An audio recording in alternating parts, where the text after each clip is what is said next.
हाय viewers, welcome back. बात कर लें, देश का पूरा माहौल क्रिकेट में है और अगले एक हफ्ते तक ये क्रिकेट में ही रहने वाला है।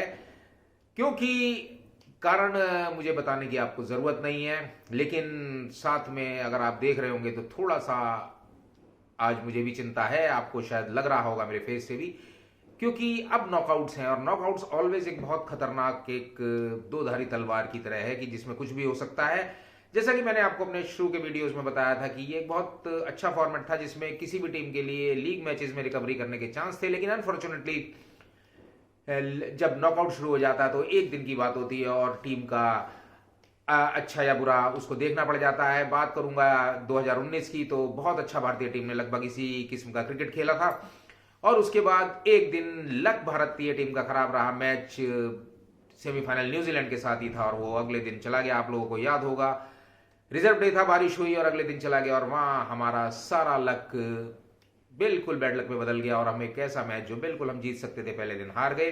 अच्छा दबाव बना लिया था भारत ने पहले दिन और उसके बाद उस मैच को हारा और वो यादें आज भी जहन में हैं और शायद उन्हीं यादों की वजह से, क्योंकि अपोनेंट भी वही है, हमें थोड़ी सी टेंशन है।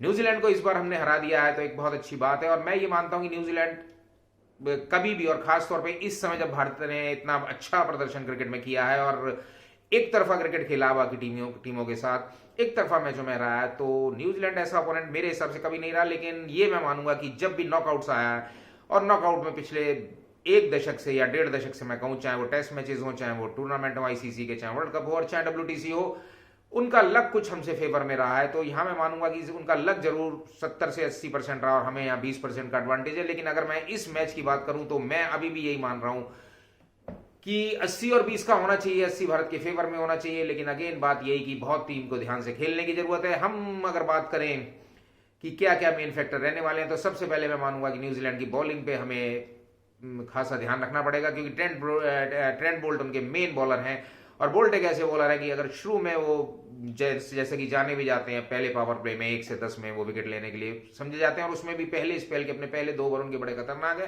भारतीय टीम ने अगर वो निकाल दिए तो शायद फिर उम्मीद हो जाएगी, क्योंकि अगर मैं 2019 की अगेन बात करूं तो यही वो बॉलर हैं और साथ में मैट हेनरी, जिन्होंने 3 ओवर में भारत के 3 बड़े प्लेयर निकाल दिए थे शायद 3-4 रन पे। और कमोबेश इस बार हम एक ऐसा मैच बहुत इंपॉर्टेंट टीम के साथ और अपना पहला ही मैच ऑस्ट्रेलिया के साथ खेल चुके हैं। कमोबेश बिल्कुल ऐसी स्थिति थी जब 2 रन पे 3 विकेट निकल गए थे, वहां पर भी कुछ ऐसा ही था कि शायद 5 रन पे 3 विकेट भारत के, मेरे ख्याल में विराट कोहली, रोहित शर्मा और केएल राहुल आउट हो गए थे, तो वहां से भारत उस मैच को नहीं निकाल पाया था। लेकिन इस बार हमने ऑस्ट्रेलिया के साथ जब खेले तो उस मैच को बड़ी आराम से, जब 2 रन पे 3 रन आउट होने के बाद भी निकाल लिया। तो मैं मानता हूं कि हमें मैच इस बार ऐसे मैचों की भी प्रैक्टिस है और हर तरह से भारत अच्छा है। लेकिन मैं मानूंगा कि ट्रेंट बोल्ट थोड़ा सा खतरनाक हो सकते हैं। मिचेल सेडनर ने भी बहुत अच्छी स्पिन बॉलिंग डाली है, तो उनके मिडिल ओवर में उनका ध्यान रखना पड़ेगा। अगर बैटिंग की बात करूं तो सबसे ज्यादा जो ओपनिंग जोड़ी न्यूजीलैंड की है, हालांकि मैं मानता हूं डेवन कॉनवे फॉर्म में नहीं है, लेकिन ऐसे प्लेयर का कभी भी फॉर्म में आना और किसी मैच में फॉर्म में आना हो सकता है और वो खतरनाक है। अगर कल ऐसा होता है तो डेवन कॉनवे और रचिंद्र रवीन को तो अब हम सभी जानते हैं जो हाईएस्ट रन गेटर हैं। अब विराट कोहली जरूर हो गए हैं, लेकिन पहले 3 में वो पूरे टूर्नामेंट में रहे हैं और उम्मीदों से बिल्कुल विपरीत, जब किसी ने नहीं सोचा था कि ये नया सा लड़का आगे इतनी अच्छी बैटिंग करेगा, उन्होंने की। तो वो एक खतरनाक ओपनिंग प्लेयर है और वो फास्ट भी खेलता है, तो हमें ध्यान रखना है कि उसकी विकेट हमें जल्दी लेनी पड़ेगी। और बात करें डेरल मिचेल की, क्योंकि मैं मानता हूं कि केन विलियमसन तो और टॉम लेथम भी अच्छे रहे हैं भारत के लिए, लेकिन शायद जो सबसे खतरनाक डेरल मिचेल है। नीचे के ऑर्डर में ग्लेन फिलिप्स भी आते हैं जो एक्सेलरेट बहुत तेजी से कर सकते हैं। लेकिन सबसे बड़ी बात यहां मैं मानूंगा, अगर आप मैं मानता हूं, मैं न्यूजीलैंड के 4 प्लेयर्स को इस समय तरजीह दे रहा हूं, जिसमें उनकी ओपनिंग जोड़ी कॉनवे, रचिन रविंद्र और बॉलिंग में अगर कहूं तो ट्रेंट बोल्ट और साथ में डेरल मिचेल बैटिंग में। तो मिचेल का भी भारत के खिलाफ 1 सेंचुरी उन्होंने मारी थी 273 रन के मैच में, तो और बहुत अच्छी तरह से फास्ट भी खेलते हैं और अपना विकेट बचा के खेलते हैं। तो इन सब चीजों को आपको बहुत ध्यान रखने की जरूरत है। अब बात करेंगे यहाँ टॉस की। मैंने फिर कहा कि टॉस अगर हम हार जाए तो हमारे हाथ में नहीं है, लेकिन मैं मानता हूं भारत अगर टॉस जीते तो अब चाहे वो फाइनल हो चाहे सेमीफाइनल हो, भारत को अब बैटिंग पहले कर लेनी चाहिए, क्योंकि अब आपने 5 मैचों में बैटिंग बाद में और 4 मैचों में पहले कर रखी है और हर एक मैच आपने जीता, तो मोरलेस आपको प्रैक्टिस है। लेकिन भारत को हमेशा प्रेशर गेम में मेरा मानना है कि बैटिंग पहले लेनी चाहिए, क्योंकि कई बार 200 से 250 रन भी, जैसे कि 2019 के अगर मैं पीछे जाऊं और न्यूजीलैंड के साथ बात करूं पिछले सेमीफाइनल की, तो 225-30 रन का भी स्कोर हमारे लिए चेस करना मुश्किल हो गया था।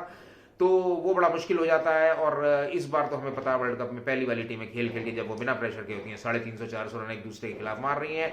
कोई भी टीम सामने कभी भी मार देती है। साउथ अफ्रीका ने ऑस्ट्रेलिया के खिलाफ बनाया, ऑस्ट्रेलिया ने न्यूजीलैंड के खिलाफ बनाया, और बाकी भी इस तरह के काफी मैच चले हैं। तो ध्यान हमें रखने की जरूरत है। बात करें मिडिल ऑर्डर की, तो मेरा मानना है कि श्रेयस अय्यर और केएल राहुल का चलना जरूरी है, क्योंकि केएल राहुल के बाद हमारे पास हालांकि जडेजा है, लेकिन बहुत ज्यादा फिर बैटिंग नहीं रह जाती है। और सबसे बड़ी बात, कल कप्तान रोहित शर्मा को, यहां मैं विराट कोहली से भी पहले उनको ये वरीयता देना चाहूंगा कि सबसे पहले उनका चलना जरूरी है, क्योंकि हमारा ये वर्ल्ड कप गंवा रहा है कि जिस मैच में भी रोहित शर्मा 10 ओवर तक बैटिंग कर गए हैं शुभमन गिल के साथ और उन्होंने हाफ सेंचुरी या सेंचुरी बना दी है, उसके बाद रन रेट की हमें बिल्कुल भी दिक्कत नहीं आई है। और बाद वाले प्लेयर्स भी, जो टेलेंडर्स भी हैं, इवन वो 2-2, 4-4, 5-5 रन बनाकर भी 350 के पार को स्कोर को ले गए हैं। तो हमें ये सब चीजें रखनी है। और सबसे बड़ी बात है प्रेशर नहीं लेना। जैसे कि अभी मैं रोहित शर्मा की प्रेस कॉन्फ्रेंस ही देख कर आ रहा हूं, तो उन्होंने यही कहा है कि हमें प्रेशर नहीं लेना, बल्कि उनसे पूछा भी गया कि क्या आपको भी रात को नींद नहीं आती है ऐसे मैचों में, तो उन्होंने कहा नहीं, ऐसा नहीं है, हमारे साथ परिवार होता है तो हम उसमें अपने आप को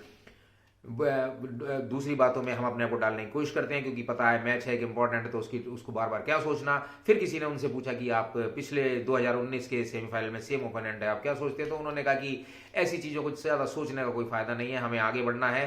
हालांकि मुझे एक सबसे अच्छी बात उन्होंने ये लगी कि उन्होंने कहा कि हमें अपनी ये परफॉर्मेंस अगले दोनों मैचों में कायम रखनी है। तो ये एक बहुत अच्छा पॉजिटिव थॉट है उनकी तरफ से कि उन्होंने ये बात बोल दी, चाहे उन्होंने अनजाने में बोल दी, लेकिन मैं मानता हूं कि सच होने जा रही है। और मेरा मानना है कि न्यूजीलैंड के साथ आपका केवल थोड़ा सा साइकोलॉजिकल प्रेशर और कुछ लक फैक्टर है, जो किसी भी टीम के साथ किसी भी दिन हो सकता है। और भगवान करे भारत के साथ कल 100% हो, हम सब देशवासियों को कामना करनी चाहिए। दोस्तों, ज्यादा आज बोलने को है नहीं, क्योंकि अब नॉकआउट है और अब केवल 3 मैच शेष रह गए हैं इस वर्ल्ड कप में, और उसके बाद ट्रॉफी हमारी हो सकती है। तो सब भगवान से दुआ करें और अपनी टीम के लिए ब्लेसिंग्स दें। इतना अच्छा क्रिकेट खेलने के बाद अगर किसी टीम के साथ कोई भी थोड़ा सा भी ऊंच नीच होता है तो ये बहुत अनफॉर्चुनेट होगा। और भारत ने जैसी क्रिकेट खेली है हम जानते हैं, बहुत अच्छी क्रिकेट है, और सारे दिग्गजों ने भी एक टीम भारत को ही फाइनल माना और बाकी दूसरी टीमों को उन्होंने फाइनल में लिया है प्रेडिक्शन के हिसाब से।